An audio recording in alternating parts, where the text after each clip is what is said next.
ალბათ, არც ერთ მგოსანს არ ღირსებია, სიცოცხლეშივე მოვეპოვებინა ხალხის სიყვარული ისე, როგორც აკაკის. რაჭა ლეჩხუმში პოეტის მოგზაურობის კადრებმა შემოგვინახა საზოგადოების უსაზღვრო პატივისცემა მის მიმართ. ფილმი მომავალთაობას დარჩა. პირველმა ქართველმა პროფესიონალმა კინემატოგრაფისტმა ვასილ ამაშუკენმა კი პოეტისაგან ეს სიტყვები დაიმსახურა. გმადლობთ ფილმისთვის ყმაწვილო. პირველი ქართული სრულმეტრაჟიანი მხატვრული კინონარკვევი შთაბეჭდილებებით გვავსებს. ჩვენი წარმოსახვა წარსულში ინაცვლებს. თან ვცდილობთ აწყვეტს გავილამაზოთ. თვით გოგლა ლეონიძისათვისაც ხომ საოცარი შთაგონება ყოფილა ეს ფილმი. ცოცხალი აკაკი დაგვესწრება და თავის ნათელს მოგფენსო. ხოდა მოუხმოთ წარმოსახვას. ვირტუალურ სამყაროში გადავინაცვლოთ აკაკის გურიაში უმასპინძლოთ.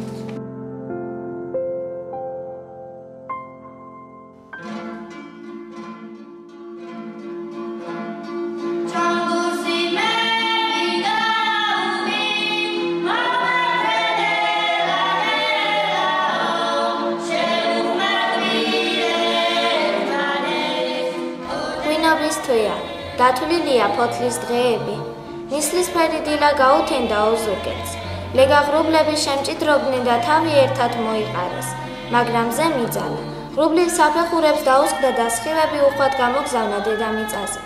აშარმა ქალმა უმწეო ყვითელი ფოთლები დააწიოკა და დედამიწას ფიანდაზად მოფინა. მშვენიერია გურია, გორაკი მოსდევს გორაკს, ბორცვი ბორცვს, ამოდის მზე, აქა-იქ მცოცავი ნისლები ეფინებიან ფერდობებს. ვაკეზე ოდები მოჩას, ოდასთან ჯარგვალაა, დაღლილი გლეხიზის ჯორკოზე და პირმოტეხილი დოქით პირს ისველებს. ჰოი, როგორი სიყვარული აქვს აკაკის ამ უბრალო ოდისა და გლეხკაცისა. ორღობები, დაკრიმანჭული გზაზე. პატარა ღელე ეზოს ჭიშკართან, დაფნები ჭურის თავზე. ლურჯ ბალახებში პატარა გზაა, ოდასთან ისასვლელი. შეგეგებება, კაი სალამი და გამარჯობა თქვენი. მერე დოლბანდის თავზე წაკონვა, გახაზირება ნელა. გადაძახება, გადმოძახება, ხომ შვიდობაა ნენა.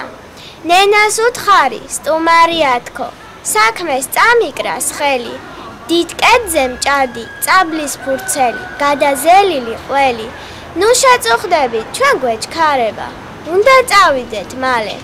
არ გადამრიოთ, რახანც მობძანდით, კი შეიცადეთ ბარემ.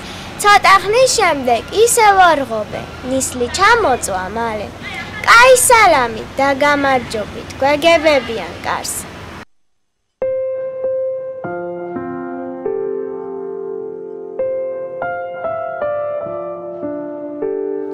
მოყვარე გურული როგორც წესია, უცხო იქნება სტუმარი, ნათესა მოყვარე თუ სხვა, მოიწევს მეზობლებს, მოუმხენს ჩონგურის დამკვრელს, დამღიღინებელს, ენაწყლიან მოსაუბრეებს, კარგ თამადას, მით უმეტეს საყვარელ მგოსანს დახვდება გულღიად და თბილად.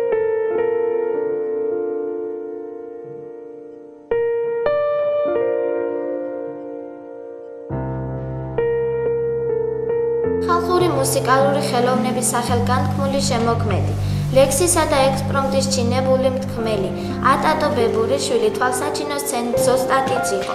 ლექსებისა და შაირების შერთხზვა, მათი ჩონგურზე და აირაზე და სხვა ხალხურ საკრავებზე დაკვრა და მღერება თითქმის ბავშვობიდან დაუწყია.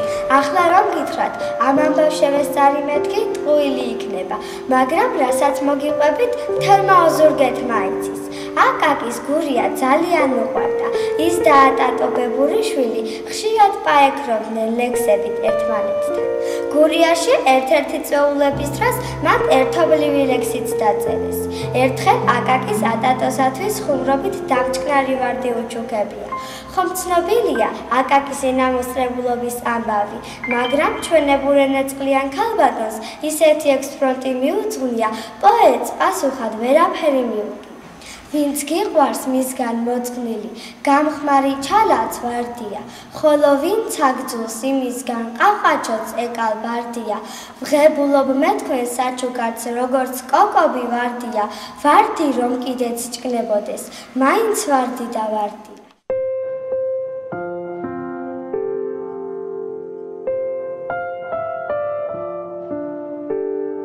სეტლი ოზურგეთის ქუჩებში დადის. ბოლო გაჩერება წმინდა გაბრიელ ეპისკოპოსის სახელობის სამრევლო სკოლაა. ისევე როგორც რაჭაში, გურიაშიც ბავშვების სიმღერით. ცეკვა თამაში დიდდღეს ასწავლებენ მგოსნის დაბადებიდან 170 წლისთვის. მიყვარს საერთოდ ბავშვები, ანგელოს, დანადარები. მათთვის ყოველთვის ყოველგან ღია მაქვს გულის კალელი. მათი ტიკ-ტიკის ჭირიმე, მათი უმანკოს რახვისა არ მოყირჭდება უსმენა და თვალს სურვილი ნახვისა. ახლა მესამე კლასში შევიხედოთ. აქ აკაკის იუბილესადმე მიწყვნილი ღია გაკვეთილი მიმდინარეობს. ბავშვები, ჩვენი დღევანდელი გაკვეთილი ეძღვნება საქართველოს ბულბულად წოდებული გოსანს, საზოგადო მოღვაწეს საწერეთლოში, ზემო იმერეთში, ბევრი კარგი სოფელია და მათ რიცხვში ურევია სავანები. მოსწავლეები იხსენებენ მგოსნის პატარაობას, ძიძასთან გატარებულ წლებს, ოჯახს. მათ გაკვეთილად ჭრიჭინა და ჭიანჭველა ჰქონდათ. ხატრულ კითხვაში დაოსტატებულ პატარებს როლებიც გაუნაწილებიათ. ერთი ჭრიჭინაა, მეორე ჭიანჭველა, მესამე კი მთხრობელი. და შიშმა წელი მოსწყვიტა. კარზე მიადგა ჭინჭველას. ვედრები ჩემონათია, ნუ მოკლა გაზაფხულა და გამოყვები მადლია. ბავშვები ახლა ამ იგავარაკის მთავარ აზრზე მსჯელობენ. ხმაუდა იყო ზარმაცი. აქ მღერალიც არის, იყო მღერალი? და უხედავთ, ისე ხელი შემხურე უზრუნველი მსახური ზარმაცი და მღერალი. ბოლოს დიდი ინტერესით დასრულებენ დავალებას. გოსანს წერილს წერენ. ლელა მასწავლებელი საუკეთესოებს არჩევს და სტუმრებს სიამოვნებით აცნობს. გამარჯობათ, აკაკი. მე ძალიან მომწონს თქვენი დაწერილი ლექსები. გპირდებით, რომ მეც თქვენსავით კარგი მკითხველი და მშრომელი ვიქნები და ძალიან ბევრ ლექსს დავწერ თქვენსავით. იქნებ ბევრმა არ იცის, რომ 1890 წელს ოზურგეთში შეიკრიფა მოსიარულე დასი, რომელმაც პირველად აკაკის ბუტიაობა დადგა. მაშინ პოეტის 50 წლის თავი აღნიშნებოდა. გურულები არც ახლა ვღალატობთ ტრადიციას.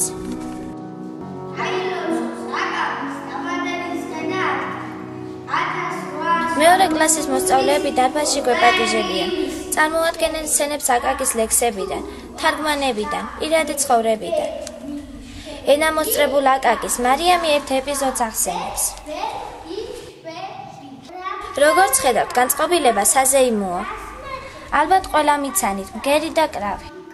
ეს მელაკუდა, ყურძენს რომ ვერ შესწვდა. აი ღამურაც, თაგვობა რომ მოსწყინდა და ჩიტობა მოიდომა. თუმცა გადაგვარების მოსურნე, არც ფრინველებმა მიიღეს და ბოლოს არც თვისტომებმა. აბა ბავშვი, დავფიქრე, რას გვასწავლის აკაკი? როგორ ვიცხოვი და როგორ მოვკეთ საქართველოს კაცურ კაცობას, მამულიშვილობას. აკაკი მეუბნება, რომ საქართველო ქაჯეთის ციხეში გამომტყდეულიდეს დანია. საქართველოს სულ იყო. საქართველო კავკასიის ქედზე მიჯაჭვული ამირანია. მე კი ვფიქრობ, თვითონ აკაკია საქართველო. ამას ვთნად გათეთრებული, წერილაში ჩემკული მოხუცი. დაღლილი, მაგრამ დინჯი, შვიდი და სახენათი.